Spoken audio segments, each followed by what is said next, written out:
Sex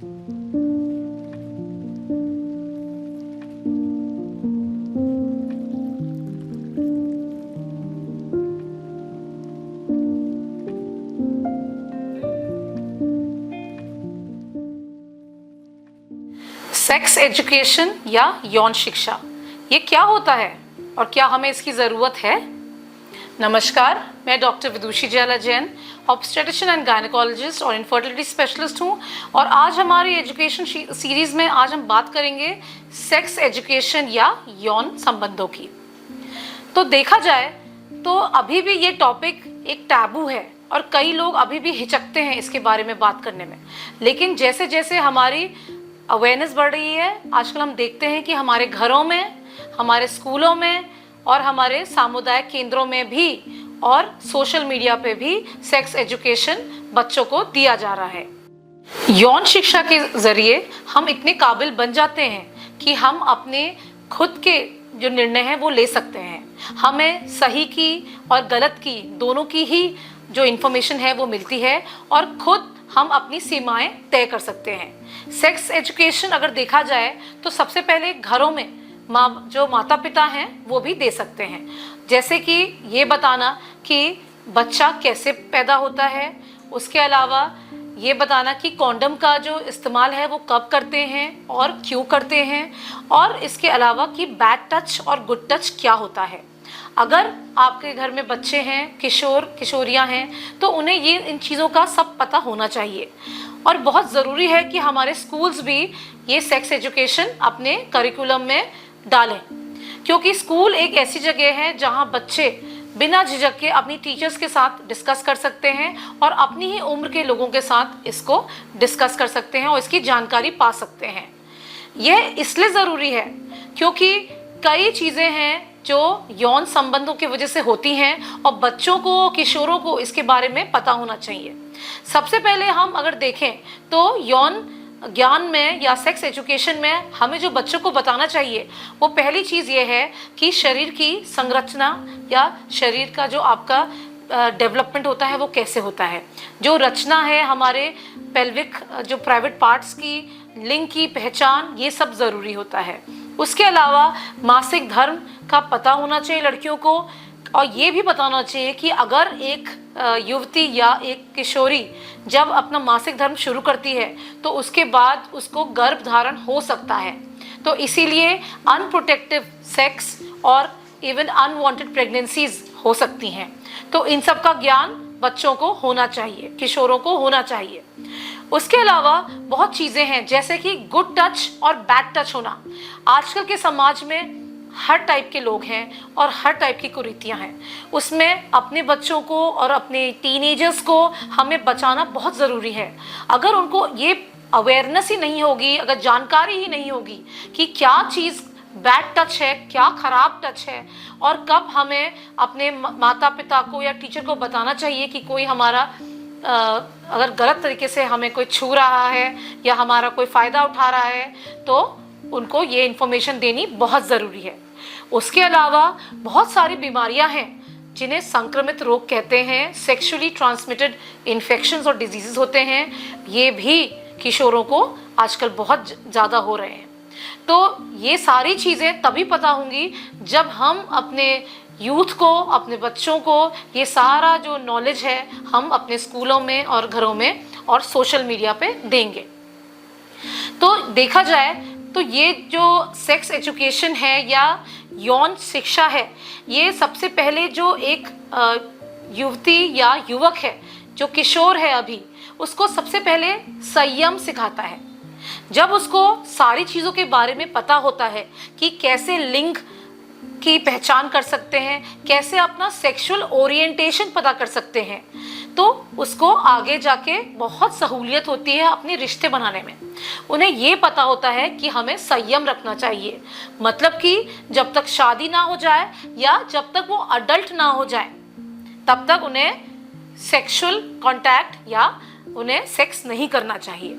उसके बावजूद भी किशोरों में आजकल इतना ज़्यादा हम कहते हैं एक्सपोजर है और सोशल मीडिया है, पीयर प्रेशर भी है समटाइम्स, कि हम हर चीज़ अपनी कंट्रोल नहीं कर सकते। और आजकल शादी से पहले भी लोग लिव इन रिलेशनशिप में रहते हैं या उनके बहुत शारीरिक संबंध भी होते हैं। इसलिए हर चीज़ को जब कंट्रोल नहीं करा जा सकता तो ये बहुत ज़रूरी है कि हमारा जो यूथ है, जो हमारे किशोर किशोरियाँ हैं, तो उनको ये पता होना चाहिए कि जब कम उम्र में कोई सेक्स करता है तो उसके साथ साथ बहुत सारी जटिलताएं और बहुत सारी मुसीबतें फ्यूचर में आ सकती हैं। तो ये पहली चीज़ थी संयम की। दूसरा जो इम्पोर्टेंट पॉइंट है जो सेक्स एजुकेशन हमें देता है वो है सीमा बनाना। अपनी सीमा खुद बच्चे निर्धारित कर सकते हैं।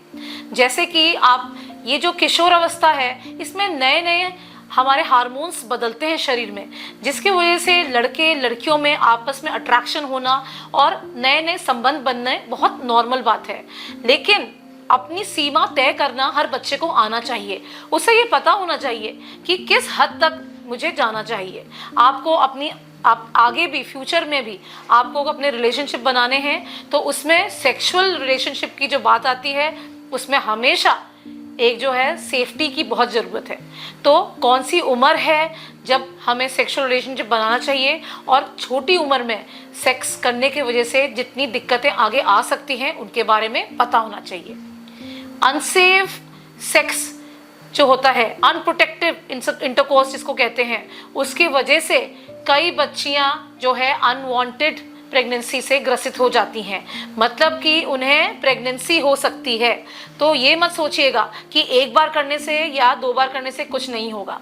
तो जब अनप्रोटेक्टिव इंटरकोर्स होता है बिना कॉन्डम के इस्तेमाल के, तो वो कभी भी प्रेगनेंसी में रिजल्ट कर सकता है। इसकी वजह से कई किशोरियों को अबॉर्शन की तरफ जाना पड़ता है, जो एक बहुत ही मैं कहूँगी एक दुखदाई और एक ट्रॉमेटिक इवेंट है किसी भी किशोरी की ज़िंदगी में। तो हमें ध्यान रखना चाहिए कि हमें अपनी सेक्सुअल हेल्थ के बारे में पता होना चाहिए और हमें ऐसी कोई भी अनवांटेड प्रेगनेंसी नहीं करनी चाहिए। उसके अलावा इन्फेक्शंस जो मैंने बात करी, सेक्सुअली ट्रांसमिटेड इन्फेक्शन, आपको पता होना चाहिए कि कॉन्डम का इस्तेमाल एक तो प्रेगनेंसी को रोकता है, मतलब कि गर्भावस्था नहीं होने देता। दूसरा एक बहुत ज़रूरी जो इसका इस्तेमाल है वो है इन्फेक्शन रोकने का। तो कई बार ये देखा गया है कि STD मतलब कि सेक्सुअली ट्रांसमिटेड इन्फेक्शन, जो ये संक्रमित रोग होते हैं जैसे कि HIV, AIDS, hepatitis C, hepatitis B, gonorrhoea, chlamydia, herpes, ये सारी बीमारियां जो हैं ये आपस में किशोरों को फैल सकती है अगर वो अनप्रोटेक्टेड इंटरकोर्स करते हैं। तो ये सारी बीमारियां जो हैं इसका तुरंत अगर कोई दिक्कत नहीं हो रही है, फ्यूचर में जाके ये आपकी नलों को ब्लॉक कर सकते हैं या आपके अंदर बच्चेदानी में इन्फेक्शन पैदा कर सकते हैं और लंबे समय तक दिक्कत, इन्फेक्शन और इवन इनफर्टिलिटी तक इससे आगे हो सकती है। उसके अलावा जब गर्भपात होता है उससे गर्भपात के सर्जिकल गर्भपात की ज़रूरत पड़ जाती है कभी कभी लड़कियों को, जिसकी वजह से बच्चेदानी में भी खराबी आ सकती है। तो ये सारी की सारी इंफॉर्मेशन पता होनी चाहिए और अपना संयम होना चाहिए और अपनी सीमा निर्धारित होनी चाहिए। यौन शिक्षा या सेक्स एजुकेशन हमें ये भी बताता है कि क्या क्या लीगल चीज़ें हैं या क्या क्या लॉज हैं हमारे समाज में जो हमें प्रोटेक्ट करती है। मतलब कि कई सारी लॉज हैं और हमें अपने को कैसे बचाना चाहिए। जब आपको ये इन्फॉर्मेशन होगी कि बैड टच क्या होता है, आपकी सीमा क्या है और किसने वो सीमा लांघने का कोई प्रयास कर रहा है, तो आप अपने को रेप से बचा सकते हैं। तो आपको ये भी पता होना चाहिए कि बहुत सारे जो हमारी लॉज हैं वो अंडर 18 या जो हमारे किशोरावस्था में कोई भी सेक्सुअल एक्ट होता है या इवन शादी होती है अंडर एज लड़के लड़कियों की, तो उसके अंडर बहुत सारे लॉज हैं जो पनिशेबल हैं और जिसमें जेल तक हो सकती है। तो आप अपने हेल्थ, अपनी सेक्सुअल हेल्थ के बारे में भी आपको पता होना चाहिए और आपको ये सारी चीज़ें इन्फेक्शन से, रेप से और इवन अब्यूज़ से बचाएगा। जब आपने अपनी सीमा निर्धारित कर ली होगी तो आप अपने निर्णय ले पाओगे। तो इसीलिए बहुत ज़रूरी है कि आपको अपने सेक्सुअल हेल्थ के बारे में पता होना चाहिए कि क्या आपके लिए सही है, क्या आपके लिए गलत है और दूसरों के कहे में आने नहीं आए, अपने पीयर प्रेशर या सब कोई कर रहे हैं तो हमें भी करना चाहिए, ऐसा नहीं करना चाहिए। आपको इंतज़ार करना चाहिए कि आप पहले अडल्ट हो जाओ, आप बड़े हो जाओ, 18-20 उम्र को क्रॉस करो और उसके बाद ही आपको सेक्सुअल इंटरकोर्स या सेक्स होना चाहिए। तो ये सारी इन्फॉर्मेशन जो है ये हमें एक ज़्यादा, मैं समझती हूँ कि एक बहुत जागरूक और एक जिम्मेदार नागरिक बनने में मदद करती है, और ये हमें अपने को बचाने में और अपनी रक्षा करने में भी मदद करती है। इसीलिए सेक्स एजुकेशन हर स्कूल में, हर बच्चे को घर में, स्कूल में या सोशल मीडिया से हर किशोर किशोरी को मिलना चाहिए। थैंक यू सो मच, अपना ध्यान रखें। Thank you.